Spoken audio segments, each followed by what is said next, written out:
సంగారెడ్డి జిల్లా కేంద్రంలోని PSR function హాల్లో బీఆర్ఎస్ పార్టీ ఆధ్వర్యంలో మీడియా సమావేశం ఏర్పాటు చేశారు. ఈ సందర్భంగా వారు మాట్లాడుతూ బీజేపీ అభ్యర్థి రఘునందన్ రావు బీఆర్ఎస్ నాయకులపై చేసిన వ్యాఖ్యలను వారు తీవ్రంగా ఖండించారు. రఘునందన్ రావుది పూర్తి అవినీతి చరిత్ర అని, దమ్ముంటే బహిరంగ చర్చకు సిద్ధమేనా అని సవాల్ విసిరారు. అనవసర వ్యాఖ్యలు చేస్తే తగిన రీతిలో సమాధానం ఇస్తామని హెచ్చరించారు. ఈ మీడియా సమావేశంలో బీఆర్ఎస్ నాయకులు నరహరి రెడ్డి, మోహన్ రెడ్డి, సత్తయ్య యాదవ్, విజేందర్ రెడ్డి, ప్రభాకర్, నర్సింలు, మసూద్ తదితరులు పాల్గొన్నారు. ఒక ఫ్రస్ట్రేషన్కు లోనై ఇష్టం వచ్చినట్టుగా ఉపయోగించని భాషను మాట్లాడుతూ స్థాయిని మించి ఫ్రస్ట్రేషన్లో మాట్లాడే తీరు నిజంగా ఇది ఒక సభ్యత, సంస్కారం ఉండి మాట్లాడాల్సిన వ్యక్తి కాదని సందర్భంగా తెలియజేసుకుంటా ఉన్నా. ఎందుకంటే ప్రజాస్వామ్య దేశంలో మరి అత్యున్నత స్థానమైనటువంటి చట్టసభ ఏదైతే పార్లమెంట్కి ఒక సభ్యుడిగా పోటీ చేయడానికి ఒక జాతీయ పార్టీ తరఫున అభ్యర్థిగా పోటీ చేయబోతున్నటువంటి రఘునందన్ మాజీ మంత్రివర్యులైనటువంటి హరీష్ రావును ఉద్దేశిస్తూ గత పార్లమెంటు మెంబర్ అయినటువంటి 2 సార్లు పార్లమెంటు మెంబర్ అయినటువంటి ప్రభాకర్ రెడ్డి గారిని ఉద్దేశిస్తూ మరి ఇప్పుడు శాసన మండలిలో గౌరవ సభ్యునిగా ఉన్నటువంటి వెంకట్రామరెడ్డి గారు, ఇప్పుడు బీఆర్ఎస్ పార్టీ పార్లమెంట్ అభ్యర్థిగా ఉన్నటువంటి వెంకట్రామరెడ్డి గారిని కూడా అనవసర మాటలు మాట్లాడుతూ మరి నిందలతో కూడిన ఆరోపణలు చేయడం నిజంగా ఆయన అవివేకానికి ఇది నిదర్శనమని సందర్భంగా తెలియజేసుకుంటా ఉన్నా. అయ్యా రఘునందన్, ఈరోజు నువ్వు మాట్లాడిన మాటలు నీ ఒక్కని సొంతమే కాదు. మేం మాట్లాడాలనుకుంటే మా సంస్కారాన్ని, సభ్యతను పక్కకు పెడితే నీకంటే ఎక్కువ మాట్లాడడం మాకు తెలుసు.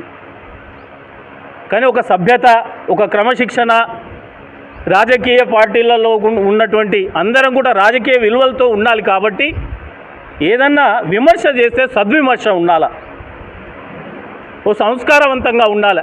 ఆ విధంగా మాట్లాడకుండా ఇష్టారీతిగా నీ ఇష్టం అదే చెల్లుతుంది, అందరూ సప్పట్లు కొడతారు, నాకేదో పబ్లిసిటీ అవుతుంది అనుకుంటే దానంత మూర్ఖత్వం ఇంకోటి ఉండదని మనం ఈ సందర్భంగా నేను తెలియజేస్తూ ఉన్నా. ఇంకొకటి కూడా, ముందుగా మీరు అడిగిన ప్రశ్నలకు నేనే సమాధానం చెప్తా.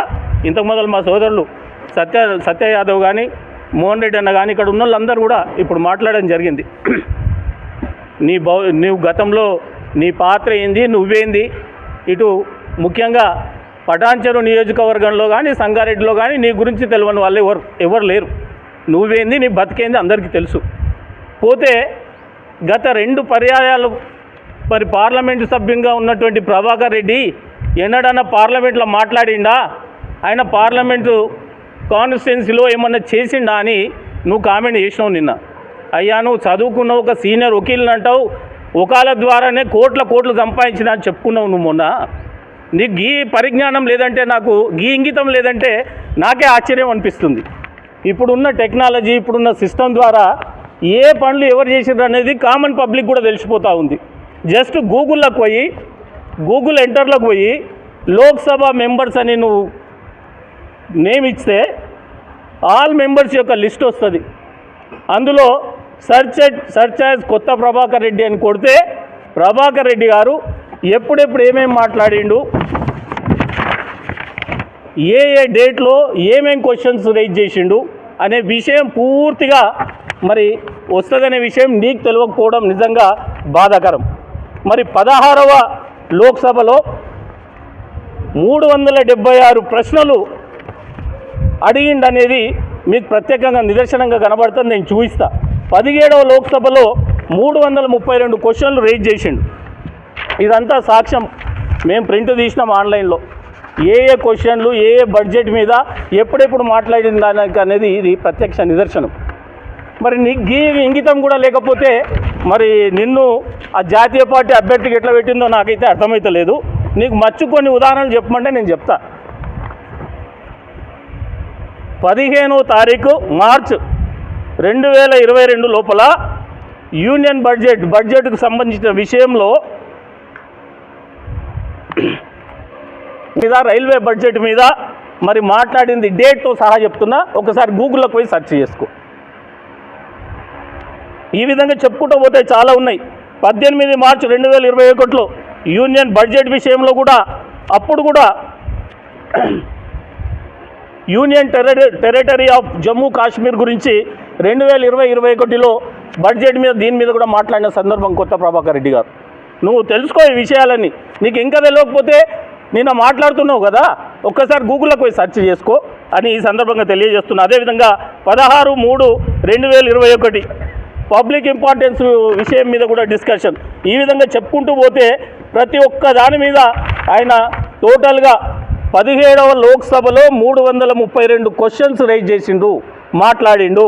16వ లోక్సభలో 376 క్వశ్చన్లు రైజ్ చేసిన సంగతి మరి నీ పరిజ్ఞానానికి తెలియకపోతే బాధాకరం. నీ ఇష్టం వచ్చినట్టుగా మాట్లాడితే. ఇంకొకటి చెప్పినావు, ఏం చేసిండు ప్రభాకర్ రెడ్డి అని మాట్లాడినావు. అయ్యా నీకు తెలుసో లేదో, గతంలో ఈ నేషనల్ హైవే పోయింది కదా, ఈ నేషనల్ హైవేది మల్కాపూర్ చౌరాస్తా దగ్గర ఫ్లైఓవర్ బ్రిడ్జి లేకుండా అనేక యాక్సిడెంట్ల కారణం అవుతూ ఉంటే అప్పుడున్న మా కాన్స్టిట్యున్సీ లోకల్ లీడర్లము అందరం కూడా మా చింతా ప్రభాకర్ గారు మేమంతా కూడా ఎంపీ గారికి రిక్వెస్ట్ చేస్తే ఆ మండలంలో కూడా అక్కడ ధర్నాలు చేసారు. మీ పత్రికా సోదరులు అందరికీ తెలుసు, చాలాసార్లు ధర్నాలు జరిగినాయి, అక్కడ బాగా యాక్సిడెంట్లు అవుతున్నాయి. మల్కాపూర్ చౌరాస్తా వద్ద 26 కోట్లతో ఓవర్ బ్రిడ్జి మంజూరు చేయించి దగ్గరుండి పనులు చేయించిన సంగతి మరి నీకు తెలియకపోతే అది నీ కర్మ. అది ఇక అందరికీ తెలుసు, మా కాన్స్టిట్యున్సీ ప్రజలందరికీ తెలుసు. ఈ విధంగా చెప్పుకుంటూ పోతే బాలానగర్ నుంచి నర్సాపూర్ వరకు 500 కోట్లతో హైవే పనులు మంజూరు చేసి వాటిని పూర్తి చేయడం జరిగింది. అలాగే సిద్దిపేటలో ఆయన పార్లమెంటు కాన్స్టిట్యున్సీ అయిన సిద్దిపేటలో కేంద్రీయ విద్యాలయాన్ని ఏర్పాటు చేయించడం జరిగింది.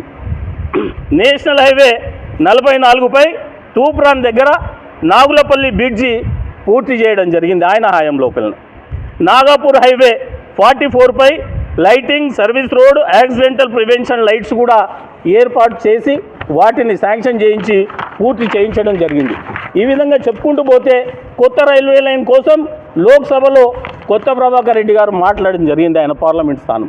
ఇంకొకటి కూడా నీకు తెలుసో లేదో, ఇప్పుడు నువ్వు ప్రాతినిధ్యం వహిస్తున్నటువంటి బీజేపీ పార్టీ ఇక్కడున్న ఆర్డినెన్స్ ఫ్యాక్టరీ రక్షణ శాఖకు సంబంధించిన దాన్ని ప్రైవేటు పరం చేయడానికి ఆమోదం తెలిపి కార్పొరేట్ సంస్థలకు అప్పచెప్పాలని చూస్తే అక్కడున్న కార్మికులంతా రోడ్డున పడతామని ధర్నాలు, నిరసనలు తెలిపి ప్రభాకర్ రెడ్డి గారికి విషయం విన్నవించుకుంటే ఆయన ఈ విషయంపై పార్లమెంట్లో మాట్లాడిన సంగతి నీకు తెలుసుకోవాలని నేను చెప్తా ఉన్నా. అదేవిధంగా సికింద్రాబాద్ నుంచి సిద్దిపేట 2000 కోట్లతో రైల్వే లైన్ ఏర్పాటు చేయడం జరిగింది. మరి నువ్వు ఇక్కడ కాన్స్టిట్యున్సీలోనే ఉన్నావా, నేను జిల్లా వాసినంటావు, నీకు తెలుసా లేదా, ఇది కూడా తెలుసుకోవాలని నేను చెప్తా ఉన్నా. కంది, అకోలో, నాందేడ్ జాతీయ రహదారులు మంజూరు చేయించి మరి వాటిని కూడా కంప్లీట్ చేసిన పరిస్థితి కనబడుతూ ఉంది.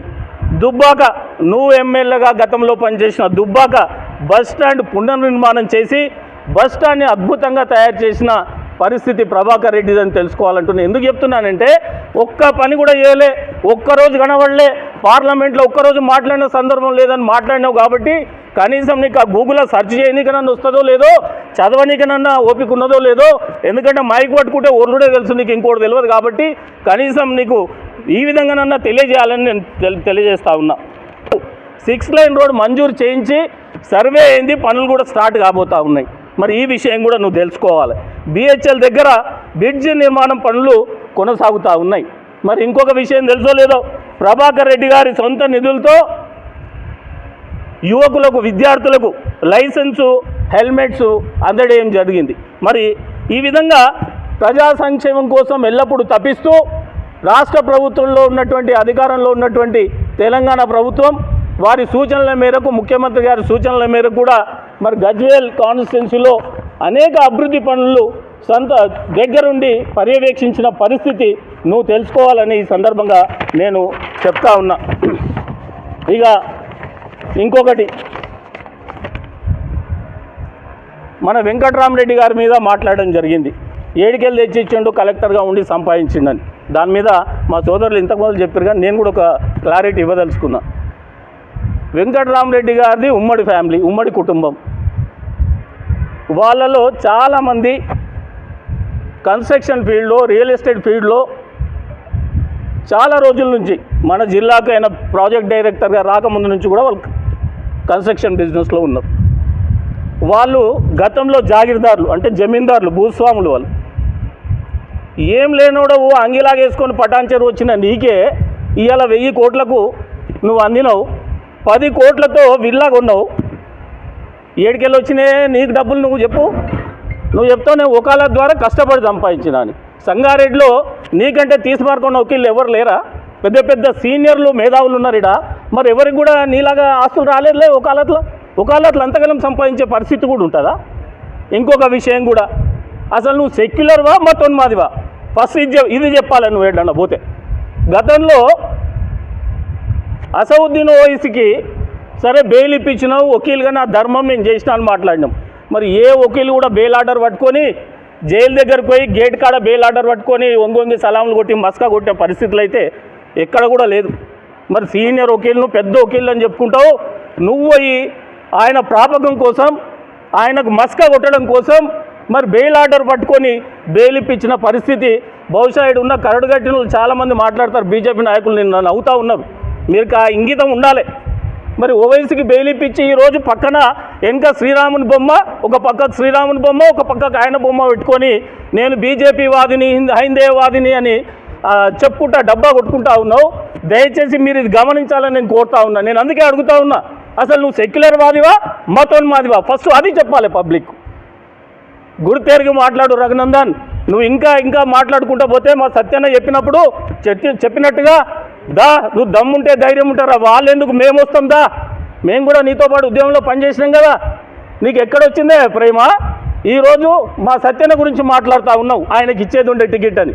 ఓకే, మేమంతా కూడా మా సత్యన్న కానీ మేము కానీ అందరం కానీ తెలంగాణ రాష్ట్ర ఆవిర్భావం అనే ఒక కాన్సెప్ట్ కోసం పనిచేసినాం. తెలంగాణ రాష్ట్రం ఆవిర్భవించిన తర్వాత ఆ అభివృద్ధి ఫలాలు తెలంగాణ ప్రజలకు అందరికీ అందాలనే ఉద్దేశంతోనే మేము సిన్సియర్గా పనిచేస్తూ ఉన్నాం. కానీ మాకు ఆ పదవి కావాలి, ఈ పదవి కావాలని నీలాగా ఎప్పుడు కూడా ప్రాకులు ఆడలే. ఇంతకు మొదలు చెప్పినట్టుగా ఏంది, నాతో పాటు నువ్వు పటాన్చెరులో జడ్పీటీసీగా పోటీ చేసినావు ఫస్ట్ టీఆర్ఎస్ పార్టీ ఆవిర్భావం తర్వాత. ఆ ఎన్నికల్లో నీకున్న ప్రాబల్యం తర్వాత ఏం చేసినావు? జిల్లా టీఆర్ఎస్ యువత అధ్యక్షునిగా పైరవి చేసి తీసుకున్నావు, జిల్లా అధ్యక్షుడు అయినావు. తర్వాత ఎమ్మెల్సీగా పోటీ చేసినావు. తర్వాత డీసీసీబీ, డీసీఎంఎస్గా ప్రయత్నం చేసి ఓడిపోయినావు. అన్ని ఓటమిపాలే. మరి అప్పుడు ఎవడు యాదికి రాలేడా? నీ అనుకున్న ఉద్యమకారులు, మా సత్యన్న అటువంటి వాళ్ళు, ఇంకో ఈ సత్యన్న అటువంటి వాళ్ళు, మా విద్యన్న అటువంటి వాళ్ళు ఎవరు గుర్తుకు రాలేడా? నరహరెడ్డి అనేటోళ్ళు, మా బీరన్న అనేటోళ్ళు, వాళ్ళకి ఇప్పించవచ్చు కదా నువ్వు. అంటే ఎప్పుడున్నా నువ్వే అవకాశాలు తీసుకోవాలి. ఇవాళ సందర్భం అవసరం కాబట్టి సత్యన్న ప్రాపకం కోసం ఇవాళ ఆయన పేరు ప్రస్తావిస్తావు. బీజేపీలో నీకంటే సీనియర్లు తీసుమార్గాలు ఎవరు లేరా? పార్లమెంటు స్థాయిలో నీకంటే సీనియర్లు చాలామంది ఉన్నారు కదా సంగారెడ్డిలో. మరి వాళ్ళ పేరు ఒక్కరి పేరు నువ్వు రికమెండ్ చేయలే? జిల్లా అధ్యక్షుడిని ముంగట పెట్టి, గోదావరి అంజిరెడ్డి గారిని ముందట పెట్టి వాళ్ళకి ఇప్పిస్తున్నాను కొట్టి నువ్వు టికెట్ దొబ్బిపోయినావు. ఇది నీ పైరవి, ఇది నీ సంస్కృతి. నువ్వు చెప్తావు, మందికి సూచనలు చేస్తావు, ఉద్యమకారులకు ఇవ్వచ్చు కదా అని. మరి నువ్వు ఉన్నప్పుడు కూడా నువ్వు రికమెండ్ చేయొచ్చు కదా. నీ సంస్కృతి, నీ పద్ధతి, నీ సిస్టము, నీ బ్లాక్మెయిల్ సిస్టము ప్రతి ఒక్కరికి తెలుసు. నువ్వు ఈరోజు వచ్చి చిలక పలుకులు చెప్పి ఏదో చెప్తే దయ్యాలు వేదాలు వల్లిచ్చినట్టుకున్నది. దయచేసి గురివింద మాటలు బంద్ చేసుకో.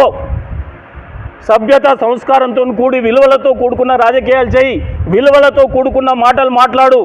నీకే మాట్లాడొస్తుంది అనుకోవద్దు. దయచేసి మైక్ ముంగటి ఉంటే ఇష్టారీతిగా ఉరలడం దయచేసి పద్ధతి బంద్ చేసుకోవాలని చెప్తా ఉన్నా. ఇంకొకటి కూడా, నువ్వు దుబ్బాక గురించి ఏదో చెప్పినవా పెద్ద మాటలు. దుబ్బాక ఎలక్షన్లో నీ కరపత్రం ఇది, నీ కరపత్రం నువ్వే చెప్పినవాడు, దుబ్బాకలో వాగ్దానం చేసినావు. దయచేసి దీన్నంతా దుబ్బాక ప్రజలతో పాటు మన కాన్స్టిట్యున్సీ, పార్లమెంటు లెవెల్లో కాన్స్టిట్యున్సీలో ఉన్నటువంటి అందరూ కూడా దీన్ని గమనించాలి. ఏం చెప్పిండంటే, ఒకసారి చెప్తా, రిపీట్ చేస్తా, ఆయన జ్ఞాపకం మర్చినట్టున్నాడు, ఒకసారి చేస్తా. రఘునందన్ రావు అనే నేను దుబ్బాక ఎమ్మెల్యేగా గెలిచిన మరుక్షణం నుంచి ప్రతి నిరుద్యోగికి 3000 చొప్పున నిరుద్యోగ భృతి ఇస్తా, ఆయన గెలవగానే ఇస్తా అన్నాడు. మరి ఇప్పటిదాకైతే చేసింది లేదు. చేనేత కార్మికులు, బీడీ కార్మికులకు నెలకు 3,000 చొప్పున పెన్షన్ ఇప్పిస్తా అన్నాడు. ఇప్పటిదాకా ఇవ్వలే. మరి ఏమన్నా ఇస్తే నాకు ఒకసారి లిస్ట్ అవుట్ చేయాలి మాకు అందరికి. రైతులకు ప్రతి పంటకు అవసరమైనటువంటి ఎరువులు ఉచితంగా సొంత డబ్బులతో పంపిణీ చేస్తా అన్నాడు. అది ఇప్పటిదాకా ఇవ్వలే. నియోజకవర్గంలో ఉచిత కార్పొరేట్ పాఠశాలలు, కార్పొరేట్ ఆసుపత్రి సొంత డబ్బులతో నేను ఏర్పాటు చేస్తా అని చెప్పిండు. ఇప్పటి వరకు లేదు. కూడవెల్లి వాగును జీవన నదిగా మార్చేందుకు కృషి చేస్తా అన్నాడు, కానీ దాని గురించి ఎన్నడూ కూడా ఇక్కడ మాట్లాడింది లేదు. కేవలం ఎలక్షన్లో క్యాంపెయినింగ్లో తప్ప.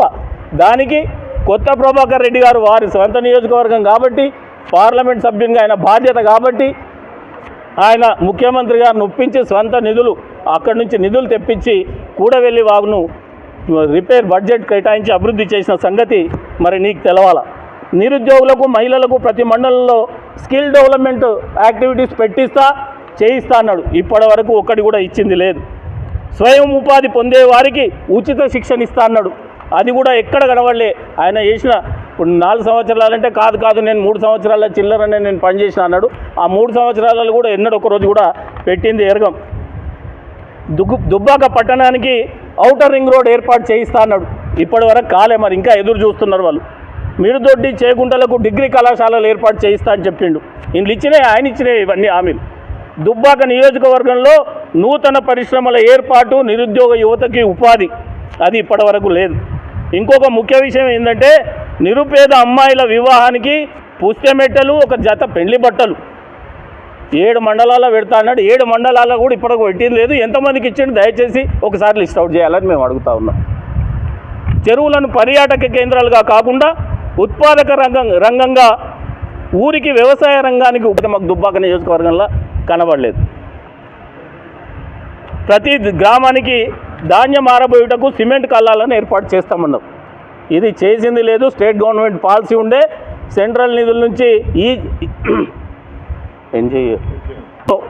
గ్రాంట్స్ పెట్టినా స్టార్టింగ్లో వచ్చినాయి, కానీ అవి ఇప్పటివరకు నిధులే మంజూరు కాలే. మరి నువ్వు కేంద్రంలో అధికారంలో ఉన్న పార్టీకి ప్రతినిధిగా ఎమ్మెల్యేగా ఉన్నావు, కేంద్రం నుంచి కొట్లాడి ఒక్కటి కూడా తెచ్చింది లేదు.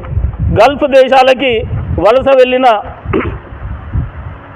వలసదారులకు ప్రత్యేక సహాయ కేంద్రాలు ఏర్పాటు చేస్తా అన్నాడు. అది కూడా లేదు. గల్ఫ్ దేశాల్లో ప్రమాదాలకు గురైన వారిని స్వగ్రామాలకు తెప్పించేందుకు పూర్తి ఏర్పాట్లు చేస్తానని మాట ఇస్తున్నా అని చెప్పిండు. ఇది ఎక్కడ కూడా ఒక్కటి కూడా జరిగిన దాఖలాలు లేవు. ఇది పరిస్థితి. ఇన్ని వాగ్దానాలు చేసిండు. మరి దయచేసి నేను ఓటర్ మహాశైలకు ప్రజలందరూ కూడా రిక్వెస్ట్ చేస్తున్నా, మీకే రాజకీయంగా కానీ ఓటర్లను కానీ మెప్పించే ప్రయత్నం చేయాలి, కానీ సద్విమర్శలు ఉండాలి, కానీ మంచి భాష ఉండాలి, కానీ సంస్కారం లేకుండా సంస్కారహితంగా ఇష్టం వచ్చినట్లు మాట్లాడడం సభ్యత కాదు. ఇకనైనా రఘునందన్ నీకు హెచ్చరిస్తూ ఉన్నాం. ఎవ్వరు కూడా తక్కువ లేరిడా. దేనికైనా సిద్ధం. నువ్వు అంబేద్కర్ స్టాచ్యూ దగ్గరకు వస్తావా, చౌరస్తా సంగారెడ్డి పోతేడిపల్లి చౌరస్తా కాడికి వస్తావా, ఏడికైనా సిద్ధం. నువ్వు ఒక్కడవే కాదు ఉద్యమకారుడు. చాలామంది ఉద్యమాలు చేసినాం, అందరం కూడా ఉన్నాం ఉద్యమకారులం. అందరం కూడా దేనికైనా సిద్ధం. ఎట్లా మాట్లాడదామంటే అట్లా చర్చకు సిద్ధం, దేనికైనా సిద్ధం. నువ్వు ఎప్పుడో డేట్ రావడానికి సిద్ధంగా ఉన్నామని మరి ఈ సందర్భంగా తెలియజేస్తూ జాగ్రత్తగా మాట్లాడు అని మరొకసారి హెచ్చరిస్తూ, ఇంతకు మొదలు మన బాలుబాయ్ అన్నట్టుగా చాలామందికి అంటే పార్లమెంటు టికెట్లు అనౌన్స్ చేసినా పార్టీ విడిచి వెళ్ళిపోతుందండి. ఈరోజు బీఆర్ఎస్ పార్టీకి ప్రాంతీయ పార్టీ కాబట్టి జాతీయ పార్టీలు ఈరోజు అధికారంలో ఉన్న కాంగ్రెస్ కానివ్వండి, కేంద్రంలో ఉన్న బీజేపీ పార్టీ కానివ్వండి, బ్లాక్మెయిల్ రాజకీయాలు చేస్తూ ఉంది. భయభ్రాంతులకు గురి చేస్తూ ఉన్నారు. వాళ్ళ మీద అక్రమ కేసులు పెట్టడం, వెలికి తీసి లేని కేసులను వీళ్ళకి ఆపాదించడం చేస్తూ ఇబ్బందులకు గురి చేస్తూ ఉంటే దాన్ని చూసి కొంతమంది అభద్రతా భావంతో, ఇక కొంతమందికి ఎట్లుందంటే అధికారం కోసమో అభద్రతా భావంతోనో వాళ్ళ ప్రెషర్ తట్టుకోలేక కొంతమంది అక్కడక్కడ వింటూ ఉన్నాం న్యూస్లో. మరి జరుగుతున్నది వాస్తవమే కావచ్చు, కానీ కేసీఆర్ గారి నాయకత్వం పట్ల, కేసీఆర్ గారి నిర్వహణ దక్షత పట్ల మాకందరు కూడా నమ్మకం ఉంది. మేమంతా ఉద్యమకారులం ఉన్నాం. ఉద్యమకారులం కూడా అందరం ఆయనకు అదేవిధంగా వెన్నంటి ఉంటాం. ఖచ్చితంగా వాట్ ఈజ్ వాట్ అనేది అతి కొద్ది రోజులలో తెలిసిపోతుంది. కాంగ్రెస్ పాలన ఏంటి, మరి బీజేపీ విధానాలు ఏంటి అనేటి అతి కొద్ది రోజుల్లో తెలిసిపోతుంది. ఖచ్చితంగా మళ్ళీ ప్రజలు ఆదరిస్తారు. ఎవరు ఏందనేది ప్రజలకు తెలుసు. ప్రజలే మరి నిజమైన న్యాయ నిర్ణేతలు కాబట్టి వాళ్ళే నిర్ణయిస్తారు, వాళ్ళే అధికారం అప్పచెప్తారు. పోయే వాళ్ళ గురించి మనకు ఆలోచన లేదు. వాళ్ళు ఎన్నడూ కూడా సీరియస్గా కమిట్మెంట్తో ఉన్నోళ్ళు కాదు, అభద్రతాభావంతో ఉన్నోళ్ళే. అట్లాంటి వాళ్ళు పోతే కూడా మాకు నష్టం ఏం లేదు. పోతే ఇంకా మంచిదే. చెత్త అంతా పోయింది అనుకుంటున్నాం మేము. చెత్త అంతా పోయింది, నాణ్యత గల సరికే ఉన్నదని మేము అనుకుంటున్నాం. అదే జరుగుతుంది. మిత్రులారా, నైతిక విలువల గురించి మాట్లాడితే ఏమన్నా ఉంటుంది. నైతిక విలువలు లేనటువంటి వ్యక్తి గురించి ఏం మాట్లాడతాం అర్థం కానటువంటి పరిస్థితి ఉంది.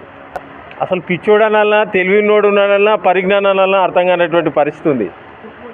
ఎలా మెదక్ పార్లమెంట్ ఏదైతే భారతీయ జనతా పార్టీకి సంబంధించినటువంటి ఏదైతే వ్యక్తి ఉన్నాడో రఘునందన్ రావు గారు, మరి మేము ఒక అడ్వకేట్గా కానీ ఒక రాజకీయ పరిజ్ఞానిగా మేము గౌరవిస్తాం. మరి అతను చేస్తున్నటువంటి చేష్టలు ఎట్లా ఉన్నాయని అంటే మరి పిచ్చోడనాలన్నా, మరి అవులగడనాలన్నా, పాగలగడనాలన్నా అర్థం కానటువంటి పరిస్థితి ఉంది. మిత్రులారా, మేము రఘునందన్తో మేము గతంలో కలిసి పనిచేసినటువంటి దినాలు ఉన్నాయి.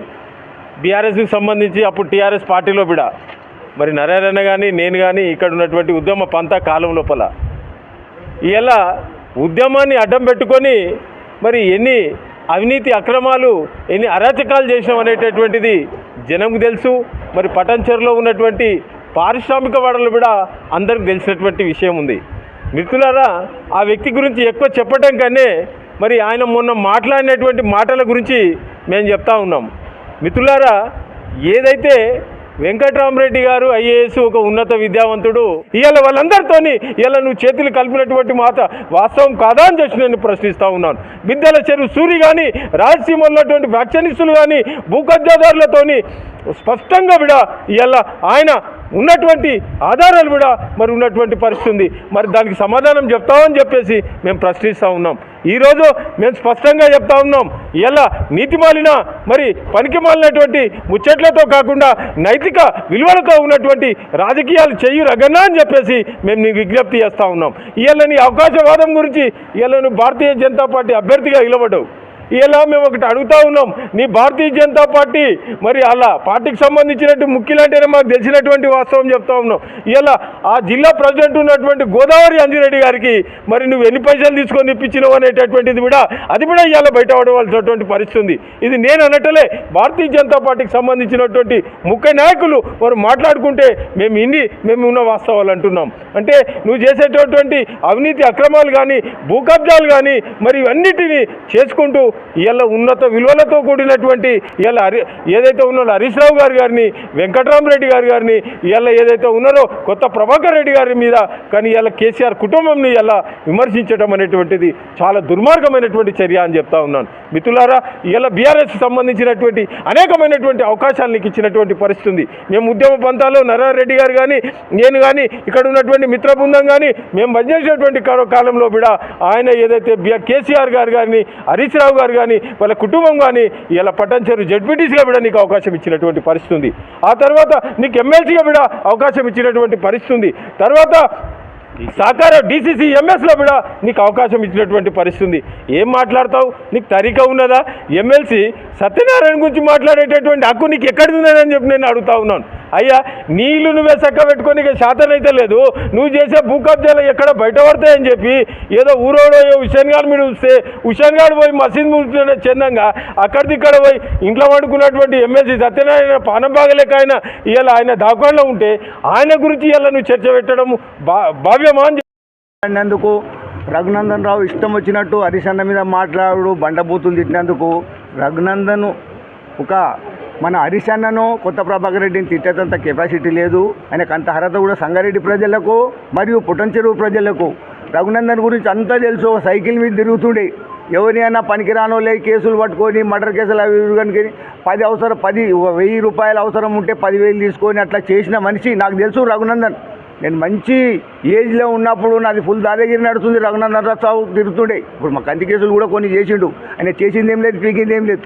రఘునందన్ రావు డాగులకు ఇప్పుడు ఇక్కడ ఎవ్వరు పువ్వులు పడ్డాడు. ప్రభాకర్ ఇప్పుడు మన మన ఇప్పుడు నిలబడ్డ ఎంపీ సాబు వెంకట్రామరెడ్డి సాబు ఒక నీతి నిజాయితీ పరుడు, ఆర్థికంగా ఫస్ట్ నుంచి ఉన్నోడు. నువ్వేమో లేనోడు, పనికిరానోడు. ఆయన ఆర్థికంగా ఉండి ఓ కోటీశ్వరుడు ఉండి 100 కోట్లు ఎందుకు ఇస్తున్నాడు? సంపాదించిన ధనం పంచుతున్నాడు ఆయన.